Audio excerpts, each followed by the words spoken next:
Hello, everyone. Law and order are the building blocks to the American dream.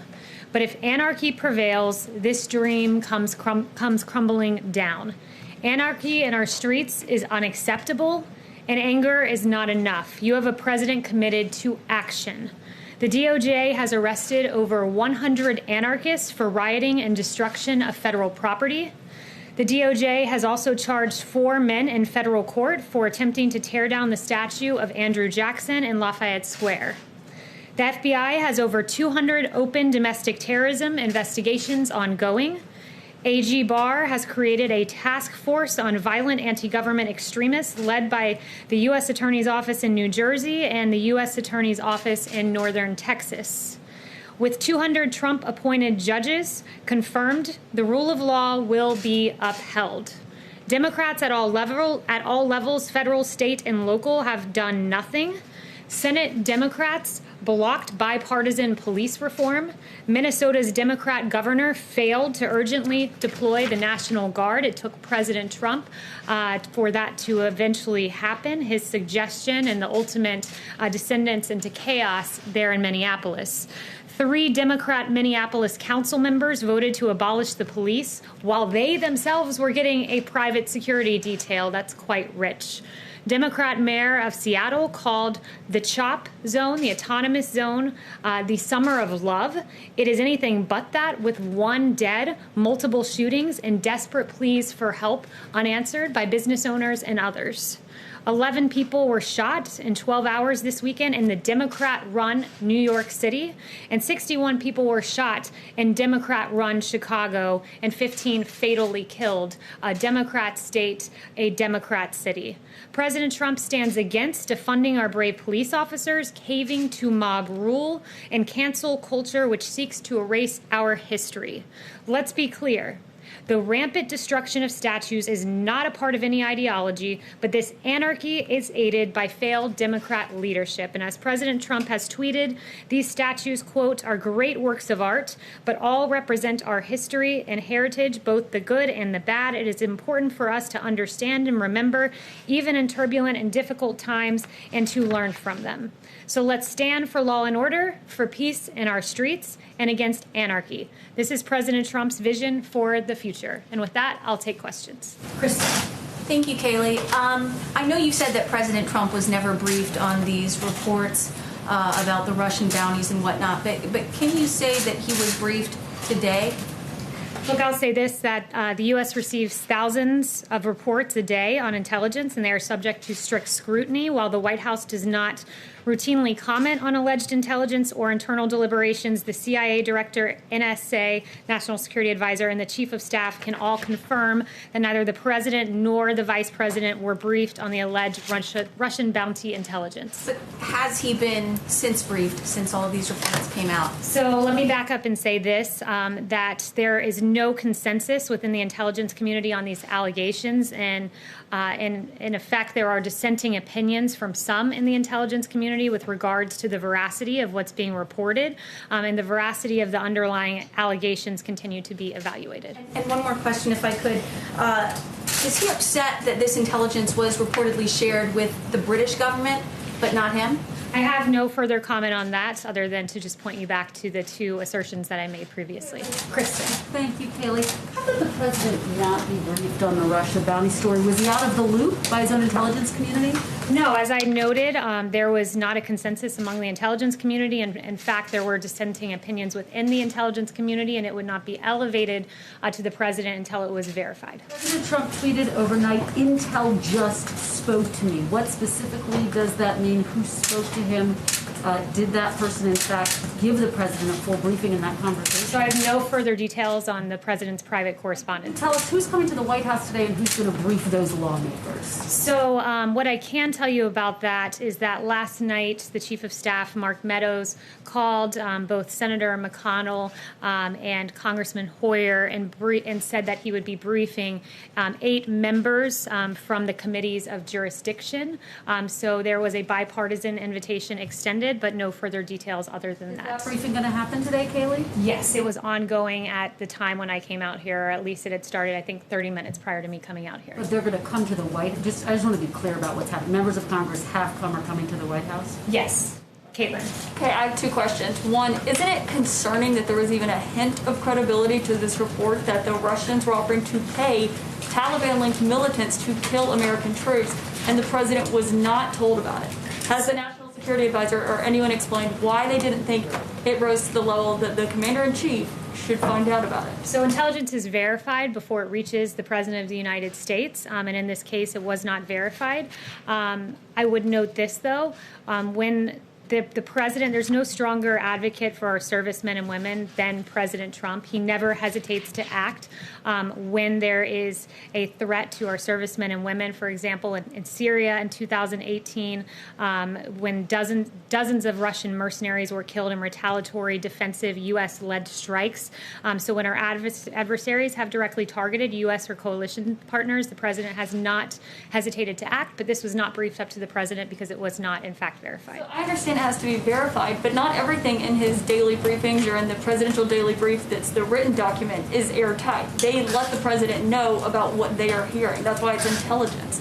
So why would that not have been something that rose to that level if, we're sharing it with other countries? The National Security Council and the intelligence community constantly evaluate intelligence reports, and they brief the president as necessary. Okay, so my other question is, if this does be borne out to where the president believes that it is true, what is he going to do to hold Russia accountable? And is he still going to invite Vladimir Putin to the G7, G8, whatever he's thinking of having in the fall? I won't speculate on whether this intelligence is verified or not verified, and I won't get ahead of the president on further actions, but I would just point out that officials are not disputing that this is not true. There There are dissenting opinions within the intelligence community, and I can confirm with you right now that there's no consensus within the intelligence community on these allegations. And further, I would just point out, I won't get ahead of the president on actions, but with regard to Russia, this president has been extremely strong on Russia, imposing sanctions on hundreds of Russian individuals, expelling dozens of diplomats, closing 2 Russian consulates, withdrawing from an INF treaty, and several other actions. In the intelligence community. I have no further notifications for you other than to tell you there's no consensus and there are dissenting opinions from some within the intelligence community. You don't think this report is true? I'm telling you this, that there's no consensus in the intelligence community and that the dissenting opinions from some in the intelligence community exist. Darlene. Thank you, Kayleigh. I wanted to go back to the tweet the president tweeted yesterday and then removed. This morning you said that he didn't hear the phrase white power in the portion of the video, and that when it was signaled to him that that was there, he took the tweet down. So does the president retweet other people's tweets and videos without knowing the full contents of what he's retweeting? No, he did not hear that particular phrase when he tweeted out the video. And Did he listen to the video before retweeting it? he did, and he did not hear that particular phrase. Also, given your opening, do you have any comment on Mississippi taking steps to remove the Confederate emblem from the state flag? I would say that that's a decision for Mississippi to make, and it's commendable that they took this action in a lawful manner and took the appropriate steps rather than trying to tear down statues and monuments. Thanks, Kayleigh. One follow-up on the Russia and then one on another issue. Does the president have a specific message for Moscow given these reports? A specific message for Moscow? No, because he has not been briefed on the matter. As I noted, there's no consensus among the intelligence community, and there are, in fact, dissenting opinions. All right. And on a separate issue, Jacksonville, Florida today apparently is issuing a mask order. That, of course, is where at least part of the RNC will be held later this summer. Has the president's thinking about wearing a mask changed at all, given that order and given the increased coronavirus cases in Texas, Florida, Arizona, and elsewhere? So I talked to the president before coming out here. It's his choice to wear a mask. It's the personal choice of any individual as to whether to wear a mask or not. He encourages people to make whatever decision is best for their safety, but he did say to me he has no problem with masks and to do whatever your local jurisdiction requests of you. Yes. Thanks, Kayleigh. There have been reports that some American service members actually were killed as a result of this Russian bounty. What information do you have on that? Look, again, I pointing you back to the fact that there's no consensus within the intelligence community. And I would also note that for those of you that are always taking the New York Times at their word, they erroneously reported that the president was briefed on this. He was not briefed on this, and neither was the vice president. So before buying into full-fledged a narrative from the New York Times that falsely stated something about the president, that you would wait for the facts to come out. And note, once again, there's no consensus in the intel community, and in fact, there are dissenting opinions from some within it. But Yeah. So you say that he wasn't briefed. Does that mean it wasn't in the PDB either? He was not personally briefed on the matter. That is all I can share with you today, is that both the CIA director, the national security advisor, and the chief of staff can all confirm neither the president or the vice president was briefed. Okay, I have a coronavirus question as well, Sure. please. Secretary Azar said that the window is closing. This is cases are on the rise. This is a very serious time. Obviously, the vice president held a briefing on Friday. What is the president's message to the American people, and why aren't we seeing him publicly talk to the public, encourage them to do things to stay safe? I would note that there was a whole coronavirus task force briefing on Friday where all of these questions that the American public had were addressed. We're encouraged to see that fatalities are coming down, that this Sunday, I believe, we had our lowest fatality rate since, I believe it was March 22nd, so late March. What that signals to us is we're catching people in the communities. The people who are being infected tend to be those, as Vice President Pence has noted, half of those testing positive are under the age of 35. This means we're catching people in their communities. We're aware that there are embers that need to be put out, but these signs of a decreasing fatality, increased and enhanced therapeutics that we've identified, 4 of them, dexamethasone, convalescent plasma, and remdesivir, and one other, that they are working. Remdesivir in particular reduces hospital time by 1/3. So these things make us uniquely equipped to handle the increase in cases that we've seen. Yes, Brian. Kayleigh, there's a national conversation going on right now about the proper place of symbols of the Confederacy, statues, memorials, names, and the president has repeatedly inserted himself into this debate. And I think a lot of people are trying to understand what his view of memorializing the Confederacy is and the proper place of the Confederate flag. So a couple questions. One, does President Trump believe that it was a good thing that the South lost the Civil War? And then 2, is he interested in following NASCAR's example and banning the Confederate flag at his own events?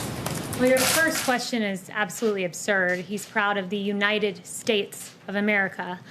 Second, with regard to our statues, Americans oppose tearing down our statues. There's a Harvard-Harris poll released just last week that shows 60% of respondents said the statues should remain, and 71% said local governments should block groups from physically destroying the statues. So he stands on the side of preserving our history. The question was actually about the Confederate flag at his rallies. Is he interested in banning the Confederate flag at his rallies?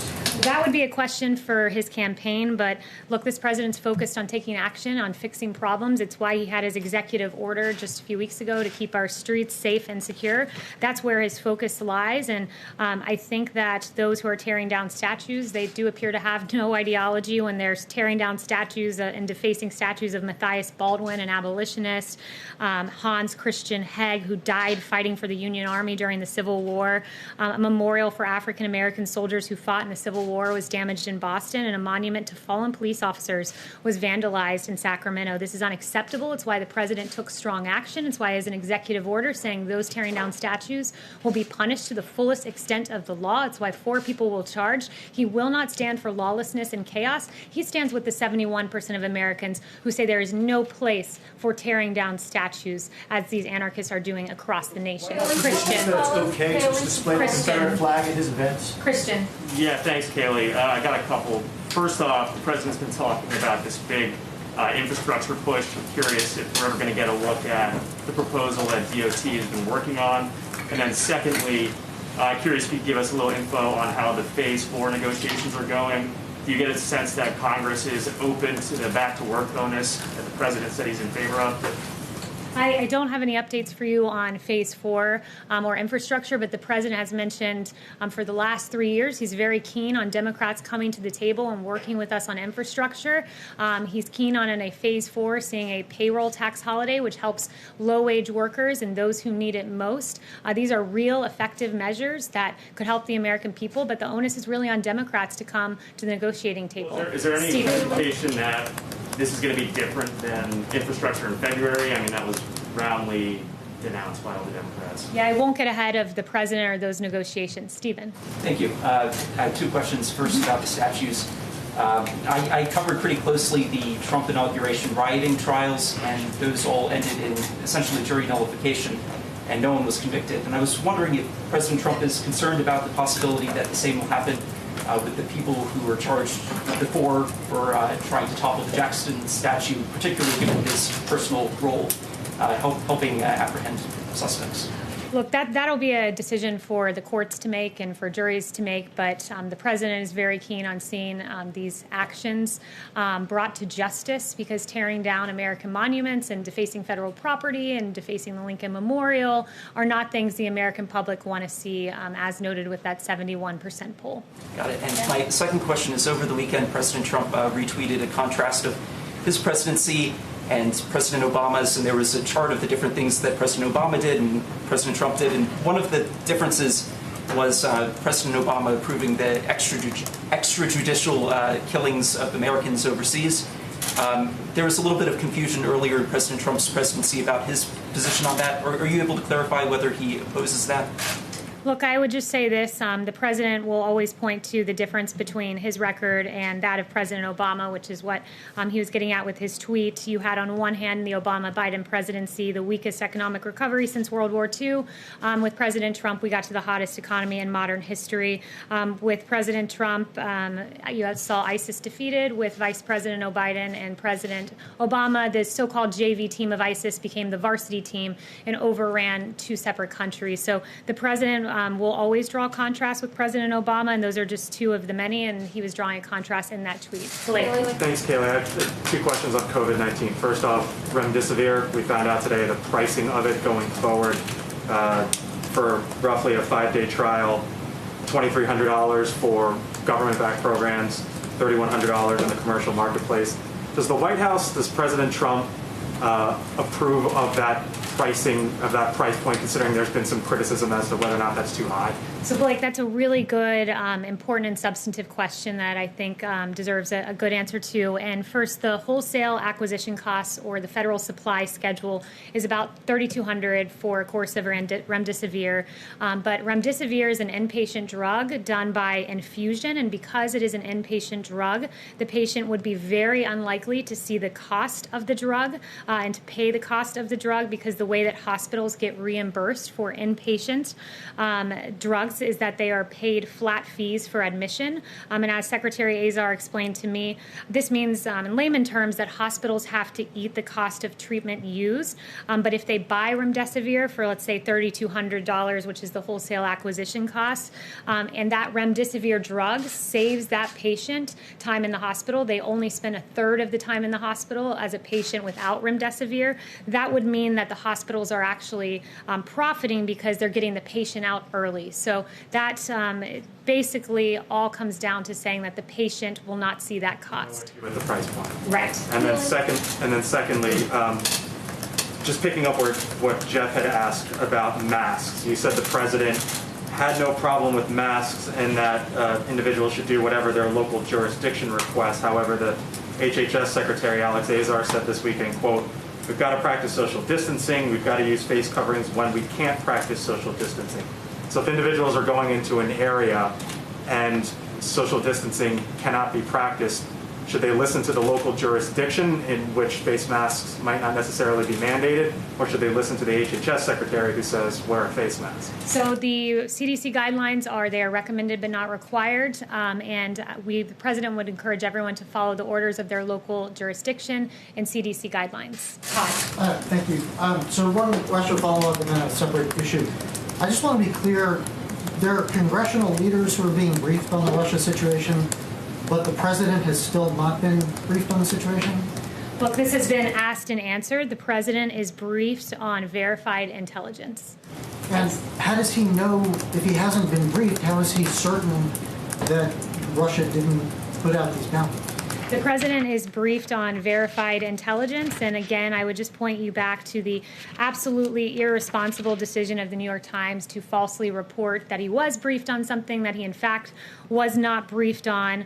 And I really think that it's time for the New York Times to step back and ask themselves why they've been wrong so often. The New York Times falsely claimed Paul Manafort asked for polling data to be passed along to Oleg Deripaska before having to issue a correction. In June of 2017, the New York Times falsely wrote all 17 intel agencies had agreed on Russian interference before having to issue a correction that it was only 4 agencies. In 2017, February of that year, New York Times published a story claiming Trump campaign aides had repeated contacts with Russian intelligence, which even James Comey has said was almost entirely wrong, New York Times.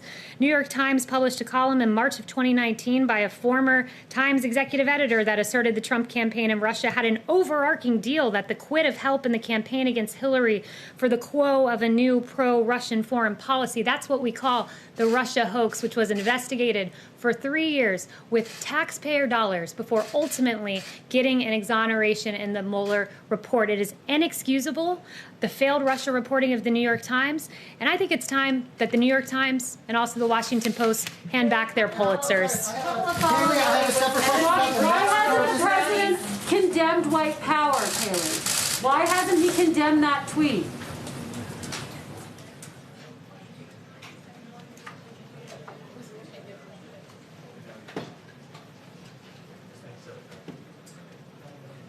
Kayleigh, you go live? Yeah, but I'm going to the lawn. I'm going to the house. Okay, thank you. Bye-bye.